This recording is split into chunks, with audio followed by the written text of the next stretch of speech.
I've been playing Happy Wheels long before anybody paid me to. For whatever reason, I always liked that little guy on the Segway.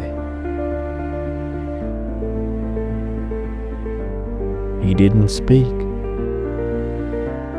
but boy was he a good teacher. He taught me that sometimes you have to go back before you can go forward. Fuck. Go. And I really like that.